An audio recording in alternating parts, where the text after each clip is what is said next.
Hey, coffee lovers, can you imagine starting your day without that perfect cup of coffee? Neither can I. But do you know that coffee of yours might be impacting your health in a negative way? Don't worry, you don't have to give it up.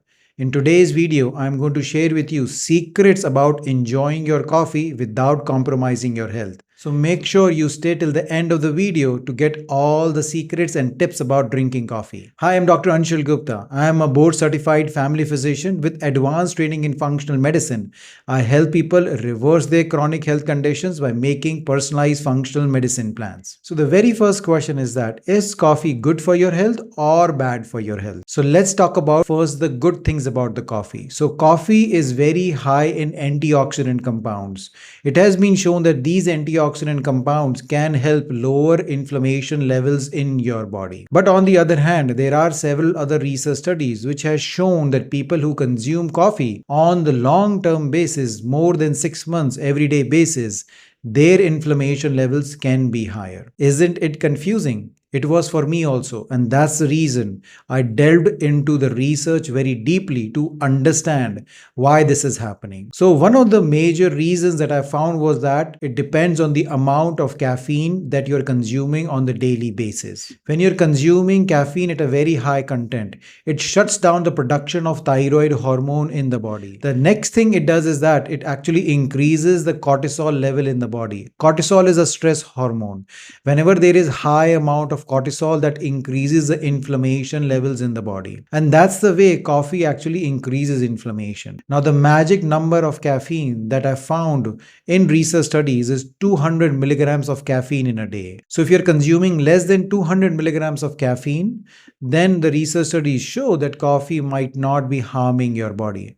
Now the next question is that how much caffeine is there in one cup of coffee? So here again we do not have an easy answer, because the amount of caffeine in the coffee depends on various things. It depends on the variety of coffee beans that you are getting.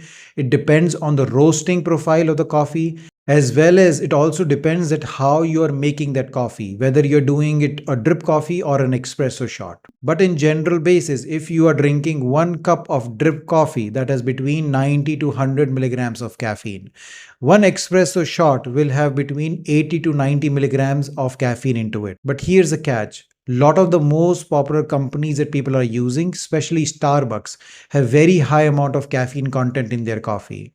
1 cup of Starbucks coffee can have between 150 to 200 milligrams of caffeine into it. So that's the reason the first thing you need to do is that you need to stick with only 1 cup of coffee and not more than that. The second secret most people don't know is that coffee beans are one of the most polluted products in the food industry. The reason being majority of the coffee beans are grown with high amount of pesticides and insecticides. The second concerning factor is that recently it was shown that coffee beans are also very high in lead content. And the last thing is that coffee beans can also have mold toxins growing in them, and when you consume them they go into your body. So that's the reason it is very important to source your coffee beans very properly. To lower this toxin burden, the best thing is to buy organic coffee beans as much as possible, or looking at the source of coffee beans, where they're coming from, so you know exactly whether they are high or low in toxin content. The next very important thing is that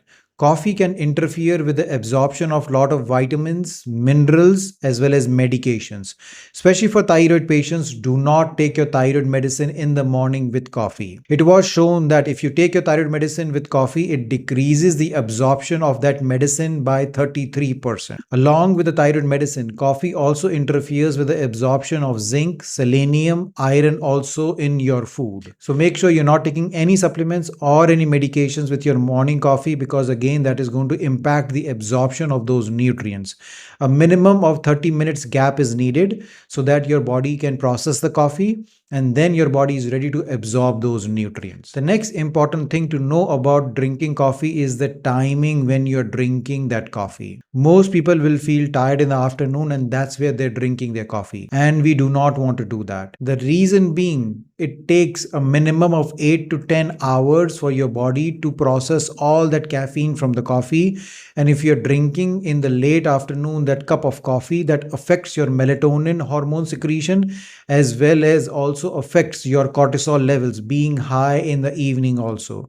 That affects your stress levels, that affects being more anxious, that also affects your sleep and causes insomnia issues. So make sure you're drinking only your coffee in the morning and not in the afternoon. The last thing is that all the additives that we add to our morning coffee, whether it is those creamers, whether it is milk, whether it is high amount of sugar, honey, jaggery, these are all additives which again harm your body. So choose better options. For sweeteners, try to go with stevia or monk fruit. For your dairy, try to go dairy free milk like coconut milk or almond milk. The last important tip over here is to listen to your body. Coffee needs to metabolize through your liver, and there is a gene called CYP1A2. And for a lot of people, this particular gene is not working properly. So they take a longer amount of time to metabolize coffee in their body. So if you're drinking that cup of coffee, and that is making you anxious, stressed out, or giving you stomach upset, then most likely that gene of yours that metabolizes coffee is not working and giving you the negative effects. Now you know all the secrets about drinking coffee, how you can safely drink it so it doesn't affect your health. I hope you like this video. If you do, please like and subscribe to my channel, as well as share this video with others so people can benefit. We also provide personalized functional medicine consultations for people world over. So if you'd like to work with me, then again, please check the link in the comment section. All right. Thank you so much. See you next time. Bye bye.